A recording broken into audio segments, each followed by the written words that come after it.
Hi everyone, I'm going to continue the series of the awesome Daf Yomi. We are on Daf Yudchet of Masechet Gittin today, and it's very interesting. We're going to learn about the time period. When does a divorce document, a get, actually kick into effect? Is that a time of writing it or the time of actually giving it or not? There could be serious ramifications within regards to that, because there could be a window of time when the get was written, the divorce document, and when it was received. And in that window of time, many things could have occurred which might actually invalidate the get in its own right. Another thing is that when a couple get divorced, or if a husband passes away, a woman immediately cannot betroth someone else. There has to be a period of time, a 3-month window of time, 3-month period, where she would technically not be allowed to be with anyone, because you need that sort of separation, because if she would have got pregnant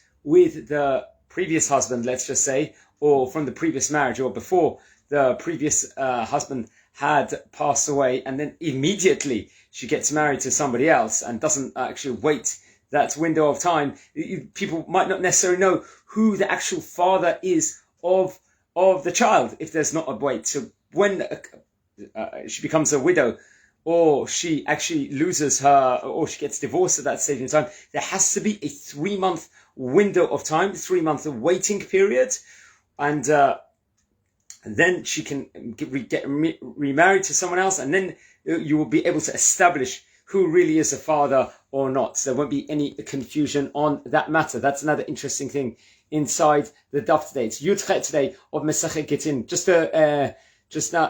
Just a quick plea to everyone. If anyone is listening to this and you enjoy these videos, I have started this series from the middle of Masechet Ketubot. If you look back on the channel, and obviously naturally I've done the whole of Masechet Nedarim, Masechet Nazeh, and most recently Masechet Sotah.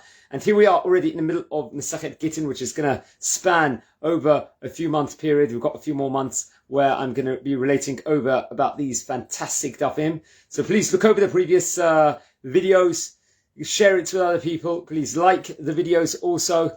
It's every single day, and it's very much good idea to listen to. And this week, just to leave you all with a short tidbit from the parasha, this week's parasha is going to be in Chutz Haaretz, Parashat Naso, which actually is going to speak about the Nazir and the Dinim of the Sotah, which I have concentrated on the Daf Yomi. And in Israel, naturally, it's a different parasha. Why is it a different parasha? Because outside of Israel last week, there was 2 days of Shavuot, as opposed to 1 day of Shavuot, which was in Israel. So because there was 2 days of Shavuot, the second day of Shavuot was last week outside of Israel, was on Shabbat. So there was a different Torah portion read last Shabbat outside the land of Israel. However, in Israel, since Shavuot was just 1 day, we read only one Torah portion last Shabbat. Hence, this week in Israel, it is Parashat Ba'alotcha, which is a very, very action-packed parasha. And outside of Israel, wherever you are in America, Canada,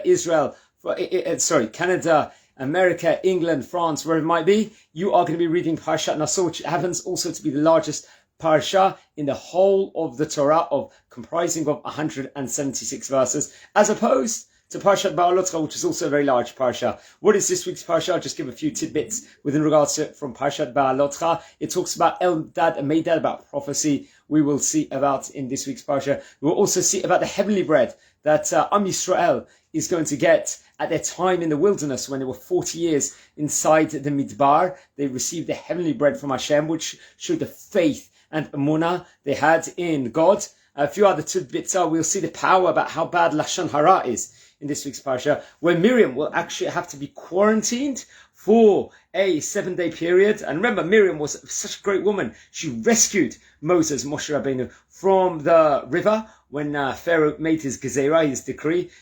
However, she might have said something that was tantamount to Lashon Hara. Because of that, she was punished, and for a 7-day period she had to be quarantined, and the whole of Am Yisrael waited for her. Another actually interesting mitzvah we see at the start of the parasha is the lighting of the menorah, which the menorah Zahav, which was at the time of the Mishkan or in the Bet HaMikdash, which was a mitzvah that was given to Aaron HaKohen to actually do. He had that zechut of doing it also. We also see that we came out of the festival of Pesach recently, the Chag HaPesach, we will learn about Pesach Sheni, which is also presents second chances to people. If someone wasn't able to do the Korban Pesach, they were able to give the Pesach Sheni. Guys, Shabbat Shalom.